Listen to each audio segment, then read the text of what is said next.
Level up patrol na! Level up patrol na! Level up patrol na!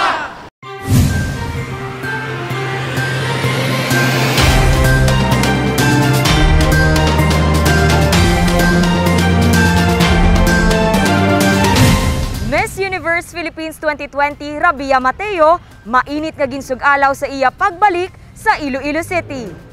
Sa pagabot pa lang sa Iloilo Airport, may mga fans na nga nagbantay kag nagsug-alaw kay Miss Universe Philippines 2020 Rabia Mateo. Halin sa airport nagpatigayon sang motorcade. Kag sa kilid sang karsada, nagabantay na ang mga fans suksok ang pula nga panapton. Ini ang paagi sang pagsug-alaw sang taga-syudad sang Iloilo kay Rabia. Kalipay siya nga nagkanto di sa amon sa City Hall. Nag-courtesy call kay Mayor. Kalipay, gig ko katama kay nga first time sa Iloilo nga may beauty queen. Very well, minggit kami nga mga Ilonggo. Nga nakita man siya namon sa personal. Matapos ang motorcade, diretso ini sa Iloilo City Hall para sa courtesy call sa diin siya ang ginabi-abi sang alkalde. We are very fortunate nga ikaw napili kaya gindala mo gidayon ngalan sa syudad. Tuman ang kalipay nga nabatyagan ni Rabia sa iya pagbalik sa syudad dala ang corona. Si Rabia ang nangin dinapit nga bisita sa dululungan nga pagsiga sa mga Christmas lights kag decorations sa mga public plaza. Subong man ang pagbukasang Iloilo Market 2020 subong nga hapon. All the Iloilos were loving me and believing in me. My fight in Miss Universe Philippines is like a fight of David and Goliath.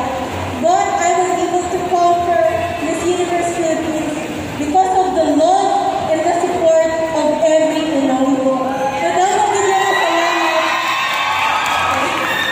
words are not enough to describe how overwhelmed I am now. There, like the effort of coming here just to see me, just to hear me. Kaya thank you, Gidya guys, and this is a promise. I'm gonna do everything to bring home the 5th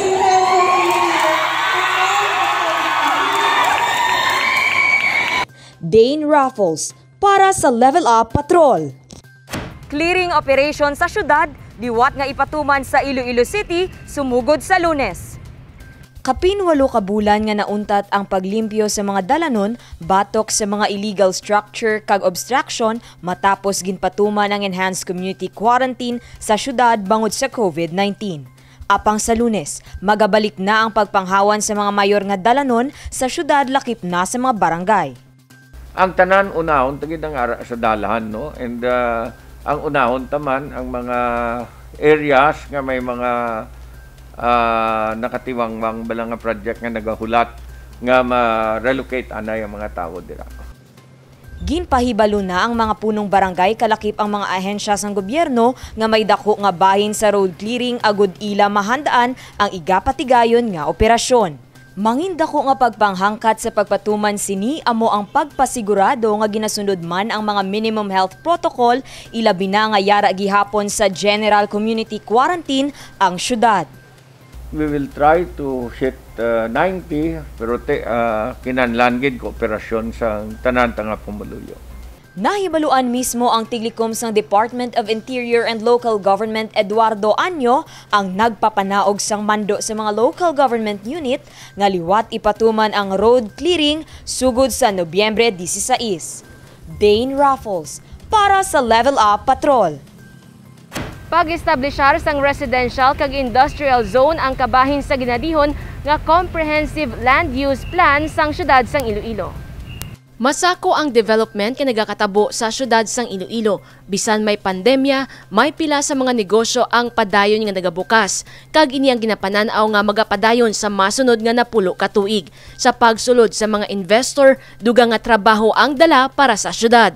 Lauman man ang pagdako sang populasyon. Rason nga kabahin sang ginadihon nga comprehensive land use plan para sa 2021 tubtob 2029 ang pagpahamtang sang residential kag industrial zone. We now see a need nga identify, for example, ang aton residential neighborhoods because we estimate nga nearly 300 to 500 ang aton nga floating population.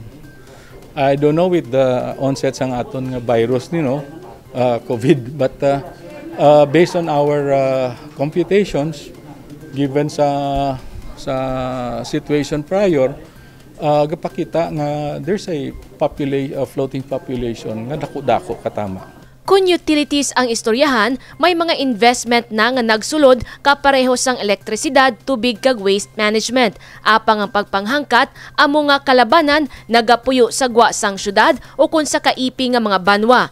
Ang buhis wala nagakadto sa syudad. Bangod sini, luyag sang lokal nga panguluhan, maplastar ang residential area. Ginatutukan subong amo ang mga lugar nga ang classification agricultural apang sarang ma-reclassify. Ilabi pa nga kinahanglan man sang syudad ang lugar para mangin industrial zone. So identify naton ang residential neighborhood. Bali we go vertical now sa aton housing, medium rise housing na kita. And we're glad nga some of the private sector partners, the real estate nga mga bigger players chose to situate their 15% nga socialized housing requirement here in Iloilo City. And so we're thankful for that. And damo patang activities, industrial zones. We see nga may mga land holdings nga dalagko dire nga may mga target sila nga mga investors. And so that one we're also responding to. Nagsulat ng lokal nga panguluhan sa Department of Agriculture agud hibaluon ng mga lugar nga sarang ma-reclassify apang dapat sundon ang layi. We wrote the Department of Agriculture because we were told nga there are still areas here, fish ponds and mga rice fields that are labeled as strategic agriculture and fisheries development zone, SAFDCs. Ina sila are under protection, hindi na sila pwede ma-reclassify or ma-convert. And so when we study these areas, however, kita naton wala naman ginaumahan. Ang fish ponds wala naman ginaproduktuhan for many reasons. And ang mga owners nila, sila pang kapangayo subong nga i-reclassify na ini to non-agricultural uses. And so nag-respond ang city government for that. And what we did was wrote DA and asked them to once and for all give us an information kung diin bala ining mga protected zones so that atong hindi man nasakupan sa protected zones, pwede na namon ma-actionan for reclassification. And then as discussed earlier ni Mayor, Silinya, he can also talk to the department nga ma-rationalize niya, no? Nga maski these are protected zones, but because of certain circumstances, basi mas magiging more economically feasible ang i-reclassify siya into other uses. Kada semana ginapresenta sa alkalde ang Comprehensive Land Use Plan. Target nga matapos kag maaprobahan sang alkalde ang plano sa masunod nga bulan. Jennifer Garcia Hernandez para sa Level Up Patrol.